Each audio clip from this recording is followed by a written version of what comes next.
नमस्कार दोस्तों, आप देख रहे हैं टेक रिसर्च। और आज हम बात करेंगे इंडिकेटर का कि इंडिकेटर कैसे लगाएं और कहाँ लगाएं, उसको यूज कैसे करें। तो ये हमारा सेकंड पार्ट है इस वीडियो का कि how to invest in stock market. उसमें हम लोग पहले बात किए थे कि ट्रेंड लाइन कैसे ड्रॉ करें और ट्रेंड लाइन के बेस पे हम ट्रेड कैसे ले या इन्वेस्ट कैसे करें। और आज हम बात करेंगे सेकंड पार्ट में कि हम इंडिकेटर कैसे यूज करें और इंडिकेटर के बेस पे हम इन्वेस्ट कैसे करें। ध्यान रहे दोस्तों, ये इंडिकेटर जो भी मैं आपको बता रहा हूँ ये long term, short term, swing trading के लिए बता रहा हूँ। इसको इंट्राडे में यूज ना करें। इंट्राडे के लिए हम दूसरी स्ट्रेटजी बनाएंगे और उसके लिए हम बात करेंगे। तो चलिए दोस्तों आगे बढ़ते हैं। उससे पहले मैं आपको लेके चलता हूँ निफ्टी के चार्ट पे। ये हम लोग निफ्टी के चार्ट देख रहे हैं और वनडे के चार्ट में है। अभी हम लोग वनडे का चार्ट देख रहे हैं। तो वनडे के चार्ट में मैं आपको दिखा देता हूँ। मैं टेलीग्राम में एक पोस्ट किया था निफ्टी का चार्ट, उसमें कुछ सपोर्ट लाइन ड्रॉ किया था और डिमांड जोन भी ड्रॉ किया था। तो मैं आपको दिखा देता हूँ, थोड़ा सा चार्ट बड़ा कर देते हैं। देखिए ये वनडे के चार्ट पे हम लोग हैं और यहाँ पे निफ्टी ऊपर से गिरते हुए जिस दिन सपोर्ट लाइन को टच किया, इसने जिस दिन सपोर्ट लाइन को टच किया, ये बड़ी वाली रेड कैंडल आप देख रहे होंगे, उसी दिन 60 पॉइंट का रिकवरी मार्केट ने दिया। जैसे ही टच किया सपोर्ट को 60 पॉइंट का रिकवरी दिया और नेक्स्ट डे आप देख रहे होंगे लगभग 740 या 750, मतलब 500 से लेके 250 पॉइंट, लगभग 250 पॉइंट का हाई लगाया।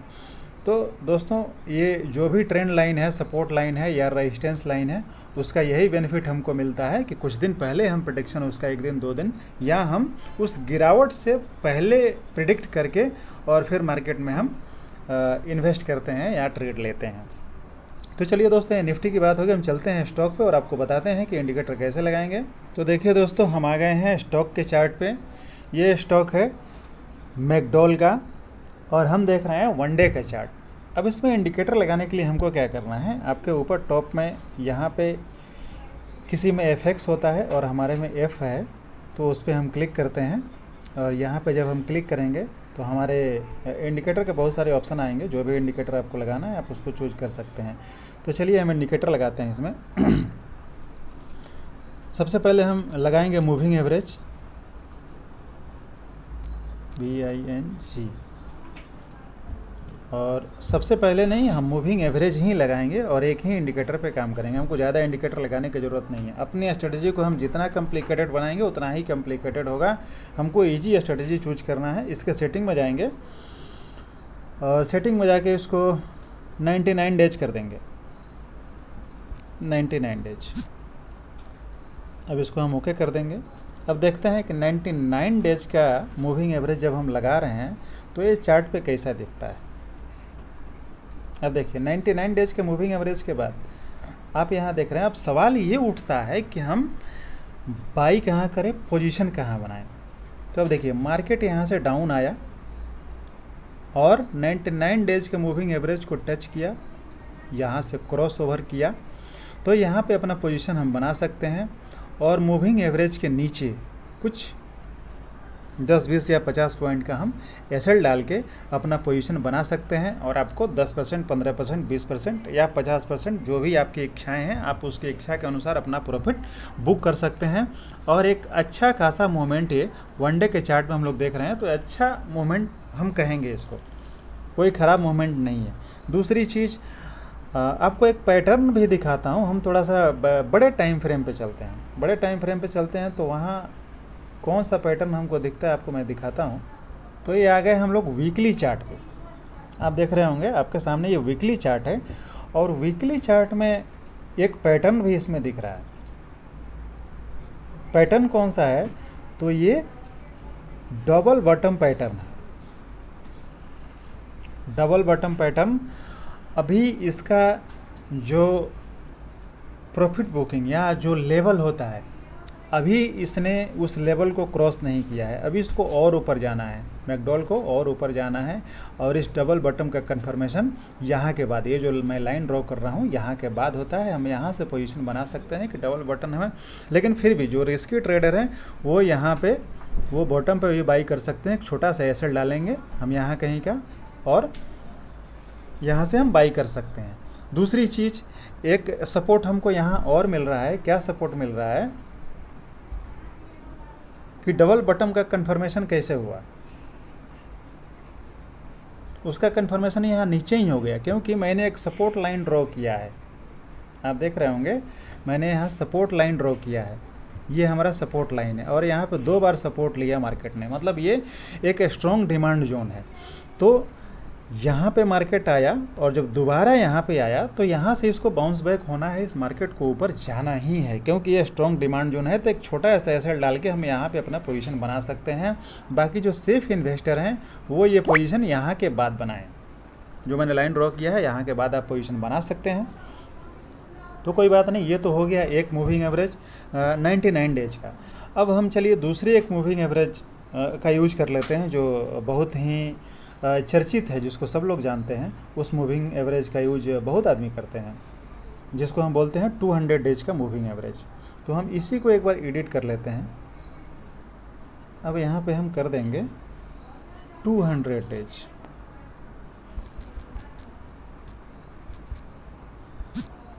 टू 200 डेज हो गया। अब इसको हम ओके करते हैं। ये देखिए ये हो गया 200 डेज का मूविंग एवरेज। 200 डेज में भी 99 डेज से कुछ ज़्यादा अंतर नहीं है, कुछ ज़्यादा डिफरेंट नहीं दिख रहा है। यहाँ ये जो एरिया दिख रहा है आपको वीकली चार्ट पे, एक बार हम इसको चेंज कर देते हैं, हम 1 डे के चार्ट पे चलते हैं। चार्ट को थोड़ा बड़ा कर देते हैं।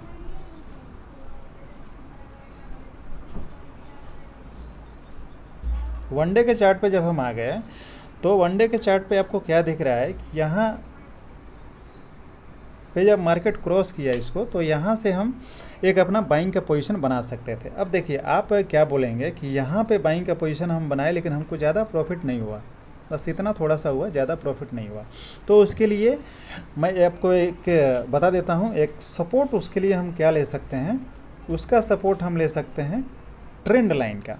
ये देखिए ये जो मैं डिमांड जोन ड्रॉ किया हूँ, ये जो सपोर्ट लाइन है, तो अगर यहाँ हमने पोजीशन बना लिया और मार्केट यहाँ गई और हमारे मूविंग एवरेज इस 200 डेज के मूविंग एवरेज को क्रॉस करके अगर मार्केट नीचे आ रही है तो हम अपने डिमांड जोन का वेट करेंगे। इसीलिए मैं बोला ट्रेंड लाइन का कम्बिनेशन और इंडिकेटर का कम्बिनेशन, उसके बाद हमारे साइकोलॉजी का कम्बिनेशन, उसके बाद हमारा प्रॉफिट जनरेट होता है। इन तीनों का कम्बिनेशन मिला के ही हम काम करेंगे। तो जब मार्केट यहाँ गई और यहाँ से रिवर्स आई और हमारे इंडिकेटर को क्रॉस करके भी नीचे आ गए, तो हम इसको डिमांड जोन तक आने का वेट करेंगे। जैसे ही डिमांड जोन पे आएगा तो जो थोड़े से रिस्की ट्रेडर हैं या जिनके पास पैसा एक्स्ट्रा जो रखते हैं, वो यहाँ पे उस स्टॉक को एवरेज कर सकते हैं, क्योंकि डिमांड जोन है, यहाँ से मार्केट को ऊपर जाना ही है किसी भी सूरत में। ठीक है, अगर नहीं गया तो एक छोटा सा एसेट डाल के हम काम कर सकते हैं। तो ये रही 99 डेज और 200 डेज का मूविंग एवरेज, लेकिन इसको आप इंट्राडे में यूज नहीं करेंगे। इंट्राडे के लिए हम अलग से डिस्कस करेंगे, हम वहाँ पे भी आएंगे। हम फ्यूचर एंड ऑप्शन में जब आएंगे और इंट्राडे ट्रेडिंग के बारे में जब बात करेंगे तो वहाँ पे हम डिस्कस करेंगे कि कौन सा इंडिकेटर यूज करें और कैसे इंडिकेटर यूज करें। तो ये दोस्तों हो गया ट्रेंड लाइन और सपोर्ट लाइन और इंडिकेटर कि इसके बेसिस पे, ये टेक्निकल एनालिसिस के बेसिस पे हम इन्वेस्टमेंट कैसे करें। तो अब जो है आपको यहाँ पे हम चलते हैं दूसरे एक स्टॉक में और वहाँ पे देख लेते हैं कि वहाँ पे क्या बन रहा है। तो ये आ गए हम दूसरा स्टॉक जो हमारा कोल इंडिया का स्टॉक है। हम इस स्टॉक के चार्ट पे आ गए हैं और ये है आपका 200 डेज का मूविंग एवरेज और ये है हमारा सपोर्ट लाइन जिसको हम डिमांड जोन बोलते हैं। अब ये देखिए कि डिमांड जोन पे जब ये स्टॉक आया, थोड़ा सा छोटा कर लेते हैं इस स्टॉक को। अब देख रहे हो कि डिमांड जोन है, स्टॉक यहाँ नीचे से जब यहाँ इसको क्रॉस किया तो उस समय तक ये रेजिस्टेंस था, उस समय तक ये रेजिस्टेंस था। जैसे ही इसने क्रॉस कर लिया, क्रॉस करने के बाद फिर अब रिटेस्ट होने के लिए जब ये आ रहा है तो ये हमारा सपोर्ट जोन बन गया। अब जब ये सपोर्ट बन गया तो यहाँ पे जब भी मार्केट आएगा यहाँ से बाउंस बैक लेने की कोशिश करेगा। यहाँ पे भी देख लीजिए, यहाँ पे भी देख लीजिए, यहाँ पे भी देखिए कितनी बार सपोर्ट लिया। तो अगर यहाँ हम एक पोजीशन बना लिए तो हम चाहें तो मल्टीपल टाइम छोटा छोटा प्रॉफिट बुक कर सकते हैं। लेकिन कोई बात नहीं, जिसको लॉन्ग टर्म के लिए रखना है वो अपनी पोजीशन को बनाए रखते। फिर भी यहाँ देखिए, अगर वो पोजीशन अपना बनाए रखते तो 200 डेज का मूविंग एवरेज का सपोर्ट यहाँ पे लिया है, काफ़ी देर तक सपोर्ट लिया, काफ़ी टाइम, और उसके बाद क्या मूवमेंट दिया है कोल इंडिया। तो ये इंडिकेटर काम करते हैं, और सपोर्ट लाइन, ट्रेंड लाइन का कम्बिनेशन, और उसके बाद हमारी साइकोलॉजी का कम्बिनेशन, अगर ये तीनों मिल जाएं तो फिर तो जलवा ही जलवा है, और प्रॉफिट बनाने से हमें कोई रोक नहीं सकता है। तो ये हो गया दोस्तों ट्रेंड लाइन और सपोर्ट लाइन और इंडिकेटर, इसके बेसिस पे हम काम करेंगे। और ट्रेंड लाइन ड्रॉ करके मैं यहाँ भी आपको दिखा देता हूँ। अगर देखेंगे तो एक ट्रेंड लाइन यहाँ से ड्रॉ हो रहा है। अगर हम बनाएं ट्रेंड लाइन ड्रॉ करें तो एक ट्रेंड लाइन यहाँ से जाता है, मैं अभी कलम से ही ड्रॉ कर दिया। तो जब तक इस ट्रेंड लाइन के नीचे कोई कैंडल या 1 डे की कैंडल या वीकली कैंडल क्लोज नहीं होता है, तब तक हम अपने पोजीशन से बाहर नहीं निकलेंगे। तो ये हो गया हमारा एसएल और टारगेट। अगर हम कहीं से भी बाई करके कहीं भी पोजीशन अपना बना के जाते हैं तो उसके बाद से हमारा टारगेट कितना होना चाहिए, आपको 10% पे प्रॉफिट बुक करना है या 15% पे बुक करना है या 20% पे बुक करना है, वो आपकी मर्जी है। एसएल कहाँ लगाना है वो भी मैं आपको बता दिया हूँ। जो भी 10 पॉइंट या 15 पॉइंट नीचे आप अगर इंडिकेटर के बेस पे अगर आप बाइंग करते हैं तो उस इंडिकेटर के 10-15 पॉइंट नीचे का आप एसएल लगा सकते हैं। और अगर आपने डिमांड जोन ड्रॉ कर रखा है या आपने सपोर्ट लाइन ड्रॉ करके रखा है और वहाँ से मार्केट उठ के जा रही है तो उसके नीचे थोड़ा सा या तो इंडिकेटर का सपोर्ट मिले या ट्रेंड लाइन का सपोर्ट मिले तो उसके नीचे आप एसएल डाल सकते हैं। और विदाउट एसएल आप काम नहीं करेंगे, चाहे वो इन्वेस्टमेंट हो या आपका ट्रेडिंग हो, क्योंकि ये मार्केट है, ये कहीं भी जा सकता है, नीचे भी जा सकता है और यहाँ से ऊपर भी जा सकता है, हम इसका अंदाज़ा नहीं लगा सकते हैं। तो ये हो गया हमारा टेक्निकल एनालिसिस और how to invest in stock market, ये कंप्लीट हुआ इसका टेक्निकल एनालिसिस। और हम बात करेंगे फंडामेंटल एनालिसिस की, जो हम अगले वीडियो में उसके लिए बात करेंगे। तो दोस्तों वीडियो अगर अच्छा लगे तो लाइक कर दें और चैनल को सब्सक्राइब जरूर कर दें। थैंक यू दोस्तों।